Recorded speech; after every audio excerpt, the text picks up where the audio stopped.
PM says government to continue focus on healthcare and education.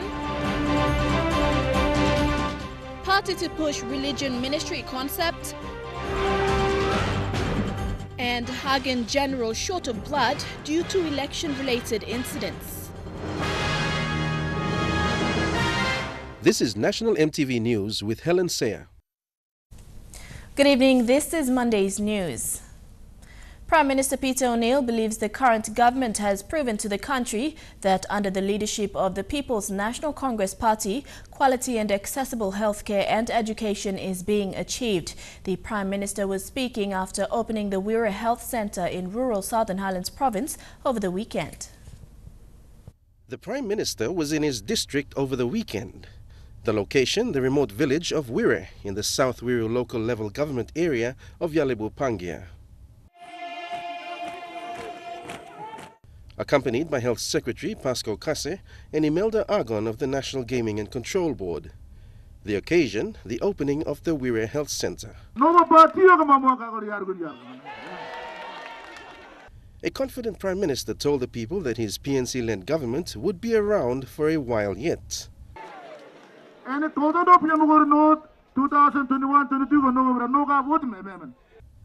And the Health Secretary focusing on what having a staffed health centre would mean for the future of the Wirra community.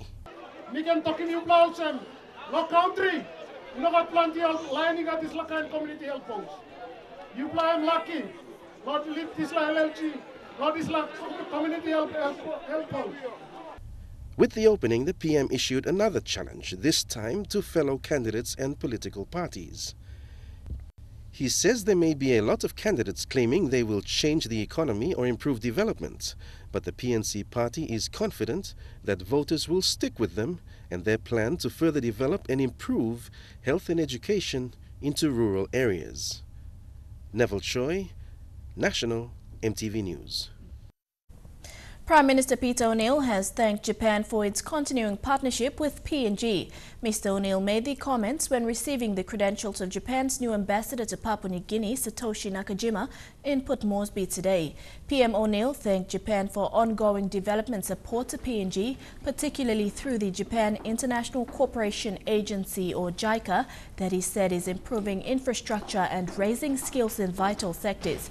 Ambassador Nakajima conveyed the regards of Japan's Prime Minister Shinzo Abe to PNG and said he is looking forward to attending the APEC Leaders Summit in Port Moresby in November 2018.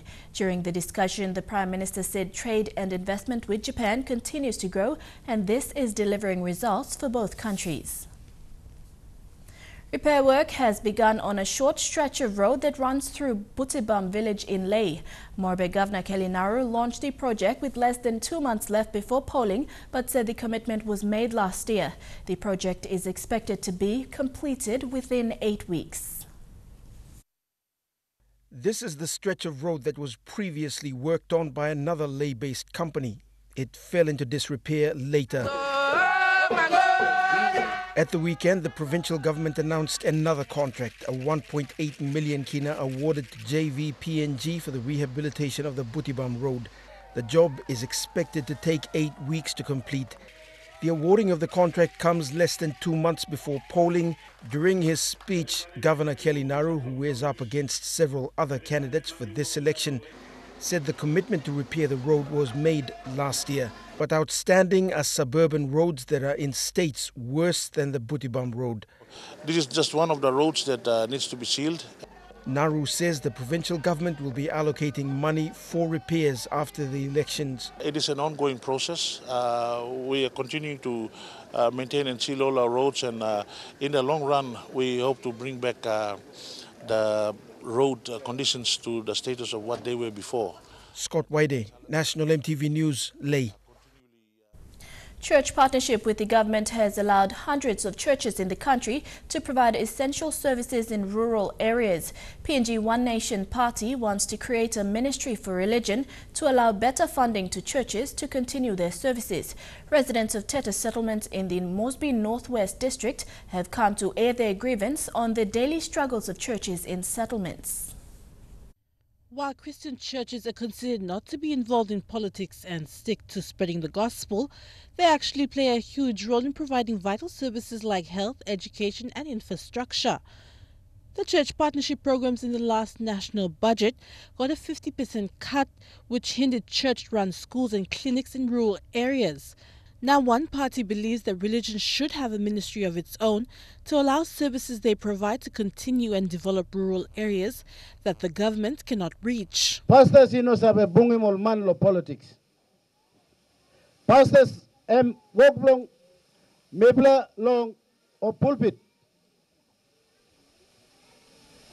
That's all this let me history because man only penny, only peeling penny. In the Northwest District, Tete Settlement pastors yesterday invited Joseph Joe Tonde, who is a candidate for Moresby Northwest and the party leader of PNG One Nation Party, to discuss with him on his religion ministry policy. Party get him triple policies.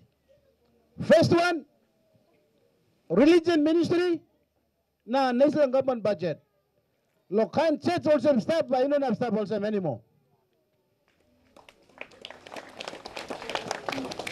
You must get money to move him gospel. The Tete settlement population is in the thousands and most have no access to water and power. The pastors of churches in the Tete settlement believe the newly member for Moresby Northwest should have people living in the settlement as a priority. Nothing.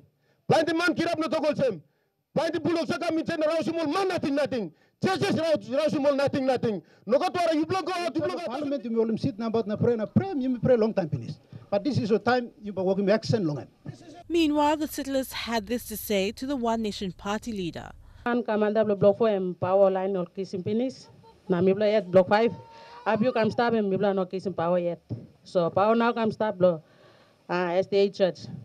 So me banana make one talk me asking you lo kissing one black line tasol na give him. Na mas road ka manda bila mas arem goda. Past time ibla ka mention le ibla silip ogo silip on track na mi one man mi pulim sa power kam na ibla silip power na wa. Power mi pulim kam na bitul ap na en jo tonde mel mi pulim sa power. Amas la iya imba chapa finish no got service in chalo ya. Emi put in service finish ibla loge finish ling an magia ibla loge menga ya. Emi no say warila tomorrow ibla try. Adelaide Xerox Kari National EMTV News. Triumph Heritage Empowerment Party leader Don Pollier says if he forms government, he will create reforms to remove financial wastage. In his strongest political statement yet, Pollier says he can save the country 3 billion kina in his first 100 days in office. High on his agenda will be to get rid of the liabilities tied to the PNG LNG project, which include the state's 10.01% shares, which he says he will sell and direct the revenue back into the country. Mr. Pollier said the sale of the 10.1% share will give back at least 1.5 billion kina, which he says he will use to ease the current cash flow crisis. The next thing Mr. Pollier says he will do is put in place systematic and legislative reforms. He will abolish the Department of National Planning, amalgamate the Departments of Finance and Treasury, and bring them all under the Department of the Prime Minister. Department secretaries will go with this change. This, he says, will reduce massive costs and save the country much needed money. Immediately when you start to do that, you will be looking at saving about 2 to 3 billion kina by making those adjustments. What I'll do is I'll cut down the expenditure at the top level here. We will build the district levels and I'll look at the structures. Mr. Pollier said these changes will be done in response to the further downturn in oil prices and other economic challenges. He will also reduce DSIP funds to 5 million kina and increase LLG funding to 1 million kina. DSIP 10 million kina I think is too much money.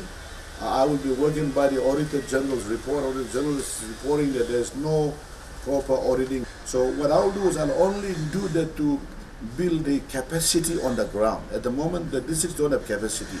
We don't have public service there, we don't have the capability there. So the money goes down, it is abused all over the place, and we need to tighten that up. So My immediate job that I will be doing the first 100 days is one of in-house keeping management issues, rationalization of our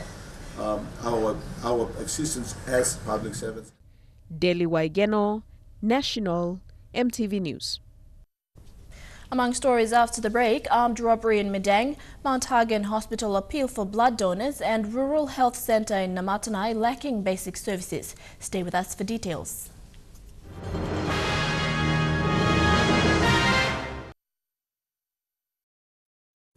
Welcome back. At around 9 a.m. yesterday, a number of armed suspects held up the Madang butchery shop, security guards and staff. They were held at gunpoint and an undisclosed amount of money was stolen. From reports, at least 7 suspects armed with homemade pistols held up the supermarket.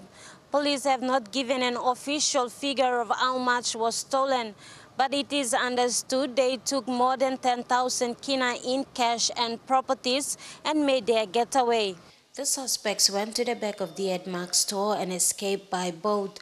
Police were able to pursue the suspects who were believed to be heading towards the north coast area of Madang.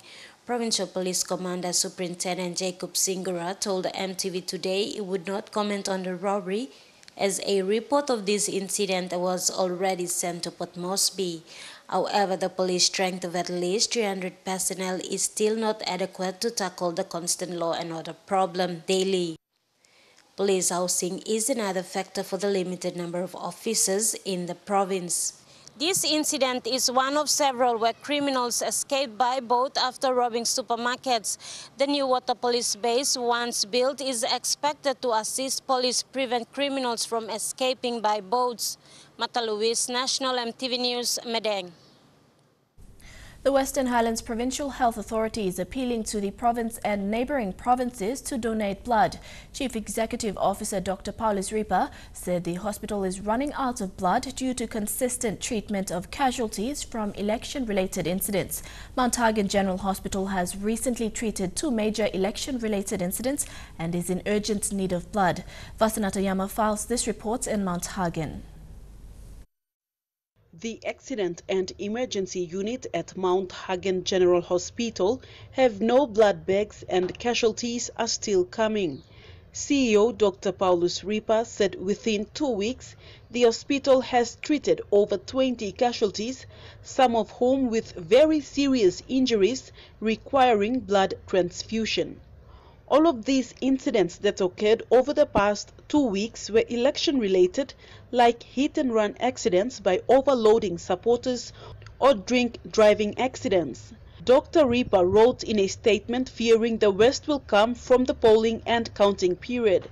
He urged the public to refrain from engaging in unnecessary election activities, which may result in accidents and unwanted problems. Dr. Ripa also warned the public that there are no bloods and people must take good care of themselves during the election period. He has also appealed to the public, business houses and the neighboring Highlands provinces to come forward and donate blood to the hospital. Vasanata Yama, National MTV News, Mt Hagen. Health services in some parts of the country are still very poor. This is the case in Namatanai as patients and medical staff continue to put up with less than basic health care. Sarah Alpong was in Namatanai recently and spoke with some nurses and patients. This is Namatanai Health Center. It is a health center that is in dire need of help. Water supply, electricity, medical drugs and equipment are in short supplies. Staff here speak of patients dying because they are forced to cope with these conditions. We had a patient that went down to the river and they got died. Before that, we also had a mother who just delivered. Now, because of no water, she had to go downstream to bath. Now, after me walk come on top, she fell and must been carrying some injuries, bleeding inside, and then she died. It's not in use. An added complication to a lack of water is there is no incinerator to properly dispose of hospital waste. Having operated without one for so long, the nurses themselves tried to fundraise for one. administration and tapi only no like in long go out now work more public fundraising. We don't have proper hospital waste, placenta hole. We got time where doggy carom straight na put it I do a health inspector. One time this la infection control blomi plalo namatana very poor. Because we don't have proper incinerator and water supply and water sanitation. Power supply is another concern. There is constant outages of electricity to the health center. Sometimes power go out for a week or two. Mipla by can work night as solar ninit long or the click or have touch blow mipla. We have solar, Mipla got all solar, but it was not given by the government. I'm donated by all NGOs. Currently, I'm in no more work good. So most of sample complicated cases, yeah, me play handle him under the dark. Last week me work night. We been got all one twin delivery. We just have to control mama until daylight. We deliver twins. For me, that's what I do. Any complicated cases, I make sure that I just look after them until daylight. While inpatients have to deal without these basic necessities, both inpatients and outpatients have to face the risk of being treated with a lack of medical resources and drugs. Me play sick, kamanta plo sick. Inogat marasin. Bauli guess fire long give me pla Krista pen suta sol suppose because only no got one way blood checking me the me play got malaria lo body or one sick me play got. But me play kam kisim Krista pen suta sol na give me pla penedol na. Kain marasin only no suelo one kain sick me play got. Sarah Aupong, National EMTV News. The Divine Word University in Madang yesterday hosted its annual open day for students in the various faculties to showcase their work to the community. Business houses and NGOs were also invited to be part of these celebrations in showcasing the roles and functions they play respectively. Martha Louise with this report. The DW Open Day is an important day on Divine Word University's calendar. It is when students are given the opportunity to display and educate the people on the different courses they take in each of their faculties. Government departments and NGOs in Madang were also invited. These are some of our discoveries. And one of the people in the game. And we have some discoveries now. It also serves as an open invitation to those who are interested in pursuing higher education at Divine Word University. Students' displays were centered around the theme on advancing quality collaborative e-learning. Physiotherapy is all about rehabilitating patients that have been seen by other health professions like the rural health or the health extension officers and the medical doctors or physicians. Alcinda Traban of PNG Tourism Promotion Authority also challenged the students on how they can be working on bringing in change based on this year's theme. The day started at 9 a.m. with a tour of the faculty displays by the judges and ends with the presentation of awards to the best faculties at 5 p.m. The business faculty came out the winner with the arts and social sciences as runner-up. Martha Louise, National EMTV News, Madang. The Flexible Open Distance Education Center in Leh is facing difficulties such as overcrowding of students, infrastructure and lack of teaching and learning materials. The school is located in the heart of Leh town and has over 700 students. Center Supervisor Nikki Raka says students and teachers are currently using buildings made from bush materials to teach and learn. This food center in Leh has increased with student enrollment since the rollout of the program in 2014. It is facing many difficulties, including overcrowding of students and inadequate space. System in Papua New Guinea. The center supervisor, Nikki Raka, said the Provincial Education Division assisted with 39,000 kina last year to help solve few of the problems. So I have to use their money again to build a bush material house, and it doesn't look good in the heart of Leh City. The institution offers a second opportunity for school leavers. Last year, 21 students from the Ford Center were given a second chance to education in few secondary schools in Morbe province. The grade 11s of the school recently switched to electronic learning to avoid problems faced with the lack of curriculum materials. Resource materials are not forthcoming simply because the Ford wagon is going through the curriculum changes to align with the national education system of standard base. And then we are forced now to get into the e-learning, this use of computers. And you see, so very small school like this, we don't get government subsidy. Flexible open distance education is also included in the government's free education policy. However, the center supervisor said the school has not received any funds from the national and provincial government. I've got from the information from the planning office, I think 160 kina per child is paid to the Ford Waigani. And then by the end of the year, the students pay 25 kina per subject to sit the exams. So last year we paid around 75,000 kina to Ford, plus 160 kina per child. You see, they're getting a lot of money, and I don't know what they're doing with that money. Julie Badui Owa, National MTV News, Leh.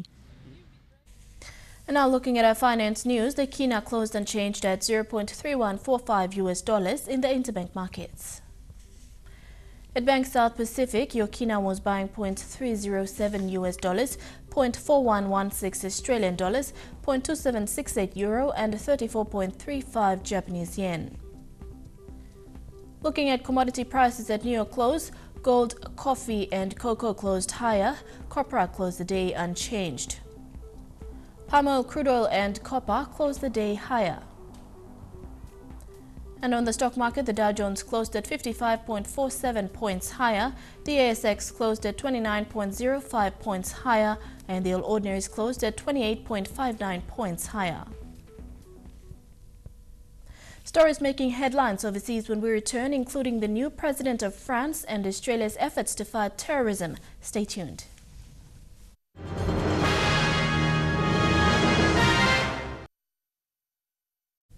Welcome back to the news. Turning overseas, France has voted for optimism over protectionism, with Emmanuel Macron voted president in a landslide victory. The political novice defeated his far-right opponent Marine Le Pen, who wished him well with the huge challenges ahead.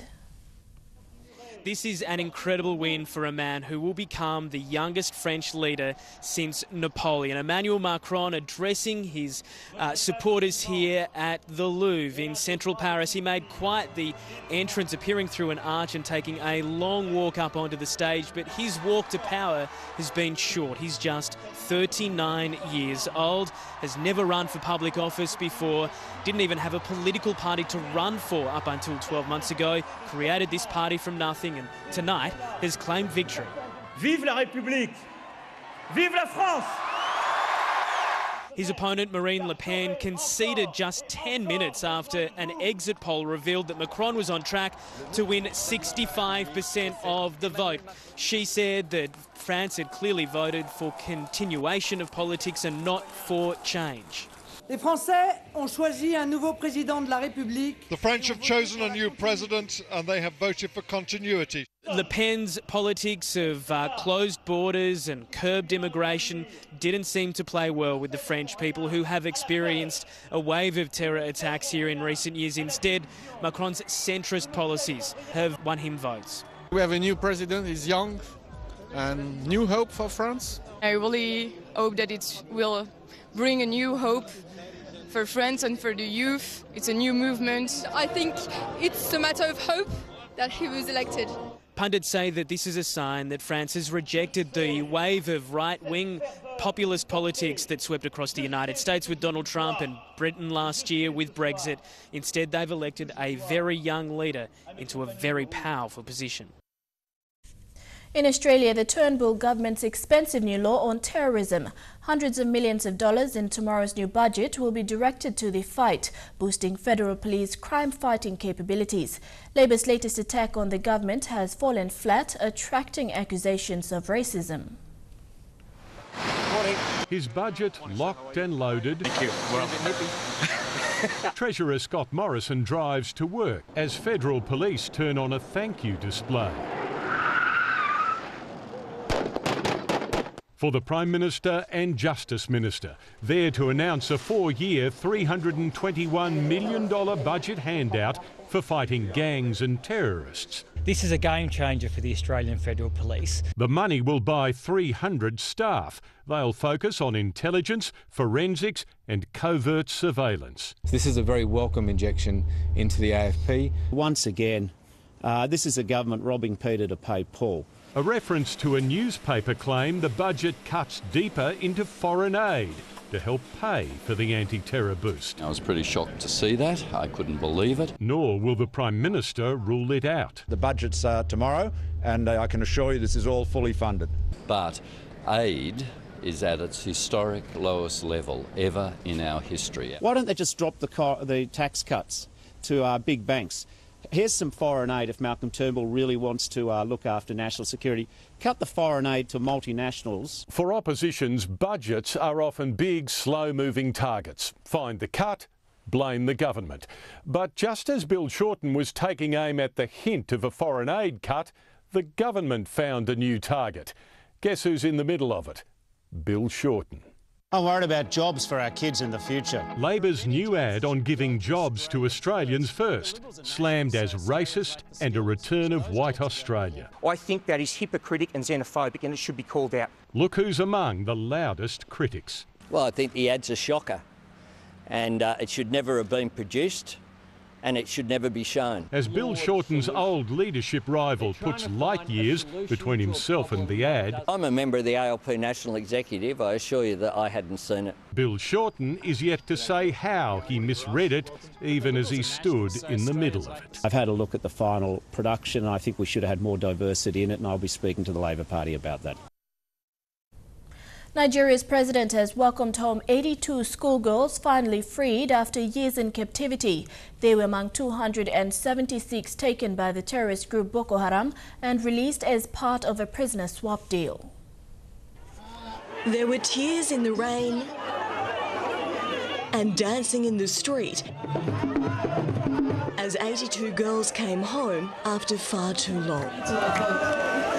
Most are now young women, their childhood stolen by Boko Haram militants. For the past 3 years, they've been held captive, forced to marry and have children or work as sex slaves. Yesterday, they were released in exchange for 3 militant commanders, a deal struck by Nigeria's president. Welcome our sisters. We're happy to have you back. Before the reunion could take place, the girls faced medical and police checks. Their identities are being confirmed, medically being screened for any urgent medical conditions that they may have. Then a trip to the capital, the president welcoming the new faces of hope in a country crippled by conflict. And every Nigerian today must be forgetting every other hardship is suffering because it is a very joyous moment. Still a bittersweet development for the families of the 113 girls still missing. Chukai Sports is next. We'll have news on rugby league and golf when we come back. Stay with us.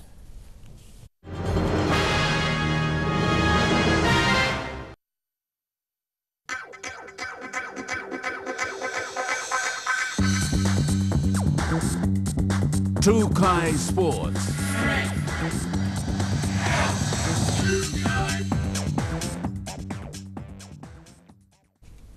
Welcome to Chukai Sports. The eyes of the sporting world will be on Australia, New Zealand and Papua New Guinea as 14 teams contest the Rugby League World Cup from 27th October to 2nd December 2017. The 14 qualified nations are Australia, New Zealand, Papua New Guinea, England, Fiji, France, Ireland, Italy, Lebanon, Samoa, Scotland, Tonga, Wales and the USA. You may think I'm a nobody, The World Cup will be the most competitive tournament since its inception in 1954, and due to recent changes in the eligibility rules, teams that haven't been considered serious contenders in the past will present a real threat. The tournament's advertising campaign, The World's Best Are Coming, will premiere on television screens across Australia and New Zealand and via the Rugby League World Cup 2017 social media channels. Nobody will surprise you. The Rugby League World Cup 2017 television commercial was filmed in locations around the world and features up-and-coming international stars such as Nick Cassis, Willie Minogue, Kesa Pritchard, Brett Phillips, Penny Tarapo and Casey Clark, alongside NRL superstars in Jonathan Thurston, Sam Burgess and Jesse Bromwich. You may think I'm a nobody. With the continued growth of the international game over recent years and changes in the eligibility rules, this will be the most competitive Rugby League World Cup ever, featuring more of the world's best players than ever before. The Rugby League World Cup 2017 will be the 15th staging of the sport's pinnacle international event, co-hosted by Australia and New Zealand and hosting partner Papua New Guinea. The tournament will be contested by 14 teams, playing 28 games in 13 cities across 5 time zones between 27th of October and the 2nd of December 2017. Elijah Levet, National EMTV Sports. New Zealand Kiwis captain Jesse Bromwich has been suspended for 2 matches by NRL club Melbourne Storm. He has admitted to drinking far too much alcohol and has no memory of what took place outside a Canberra nightclub in the early hours of Saturday morning. The Storm slapped Bromwich with a 2-match ban after he was caught up in the NRL's cocaine crisis. Bromwich has taken full responsibility for breaching the Storm's strict code of conduct. He also stepped down from the club's leadership group and surrendered his New Zealand captaincy. To golf, Corey Crawford has taken the 2017 SP Brewery PNG Open, defeating fellow Queenslander Brett Rankin in an 18th-hole sudden death here in Port Moresby over the weekend. The playoff, however, wasn't as easy as it seemed, both players having to go 6 rounds before a bogey by Rankin handed Crawford his first major win. Crawford had taken an early lead after the first 2 days, but it was fellow Queenslander Brett Rankin who capitalized on a good weekend, racing up to 2nd on the leaderboard. Rankin had been on par by the end of play, forcing the tie, and it came down to 2 men dwelling off 5 times on the 18th. And it took a concentrated Crawford to take out his first title.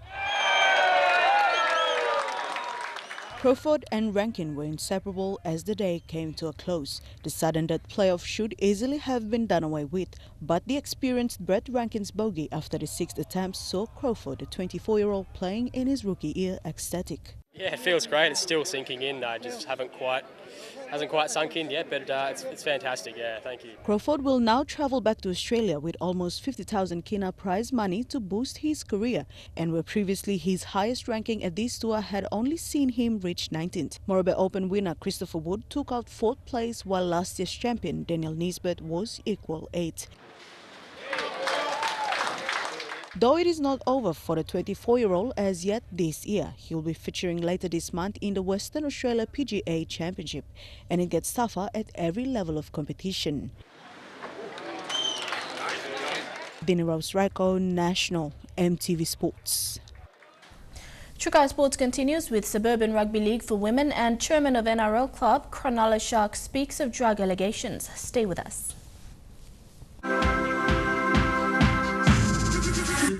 Trukai Sports. Welcome back to Trukai Sports.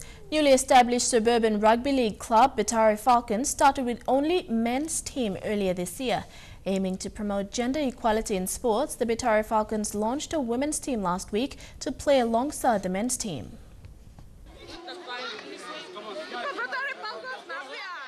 Batari Falcons Rugby League Club now has something to celebrate: the inclusion of their women's team into the Suburban Rugby League competition. Since the first game of the men's side this year, the Batari Falcons have been leading the competition and are still undefeated, sitting at the top of the leaderboard. Launching belong women's team mibla, although mibla got this team this year and first year belong but mibla fortunate enough look Simol Mary team come inside and the sponsor mibla David Terry it's a wonderful guy. Mortes said the whole aim of forming the club at the start was to get the youths in the settlement involved and to keep them away from causing illegal activities. He emphasized women's participation into the club will help promote gender equality and for the male counterparts to see women as equal and to become good sportsmen and women. All players, the motivation, all the training, everything is going well, and we have feeding program in our Falcon base. We usually feed around 60 to 80 young ones. You know, they have been left out. You know, all working plenty. You know, crime, so many things, drug. Mortes said it wouldn't be possible without Inspector David Terry, as he has been around helping and supporting the youths in the community, providing both in cash and kind to the players. With women's team expected to play their second round this weekend, the women's team will need all the help and support they can to get the confidence they need. Godwin Eki, National, EMTV Sports.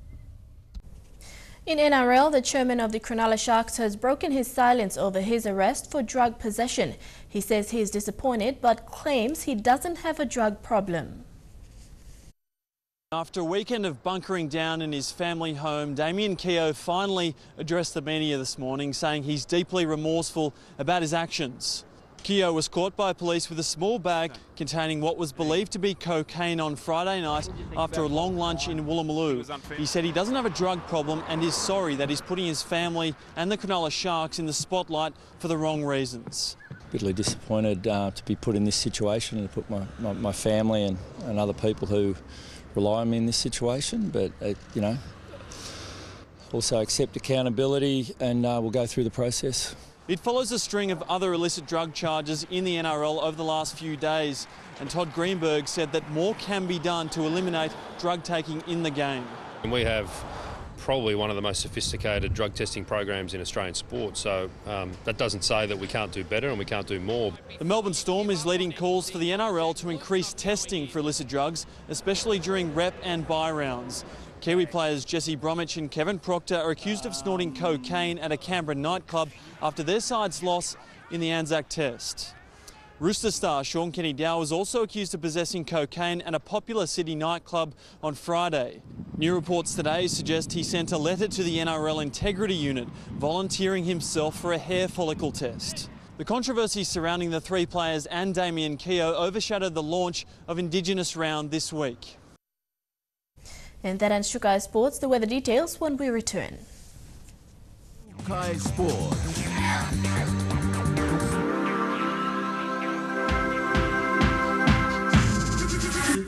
Shukai Sports.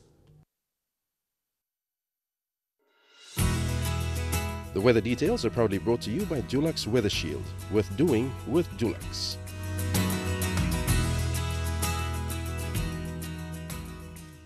Your weather forecast for tonight and tomorrow in the southern region: mostly fine and sunny in Port Moresby and Alotau, and mostly fine although partly cloudy in Daru and Kerma, fine then cloudy in Popondetta.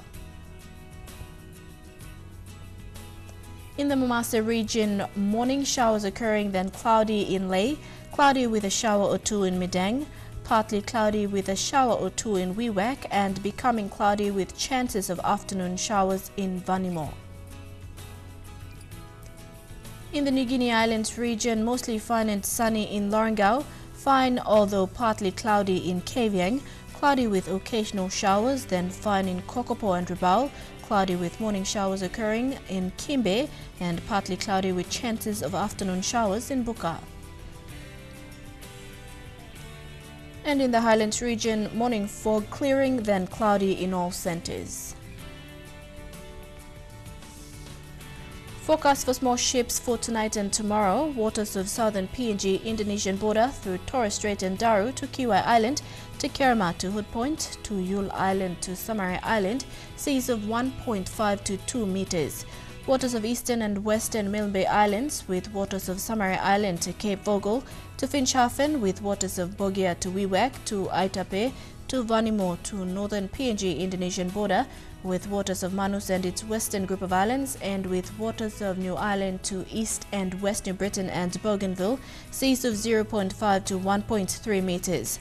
Waters of Finch Haven through Vitia Strait, Dampier Strait including Siasi Islands to Long Island to Madang, seas of 0.5 to 1.5 meters.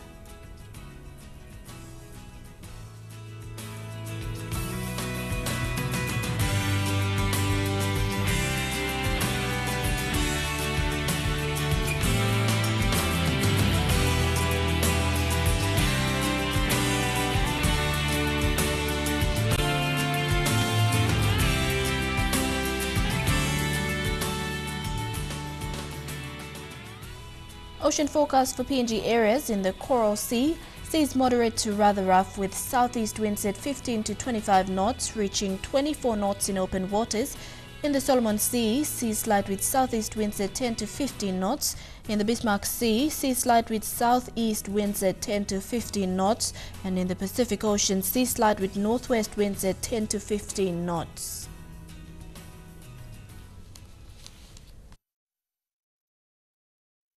The weather details are proudly brought to you by Dulux Weather Shield. Worth doing with Dulux. Before we go, a recap of our top stories again. Prime Minister Peter O'Neill says PNC has delivered while in office. Armed suspects held up the Madang butchery shop and Mt Hagen General Hospital short of blood due to election-related incidents. And that has been the news, sports and weather. Beginning another working week from the entire news team. Pleasant viewing. Good night.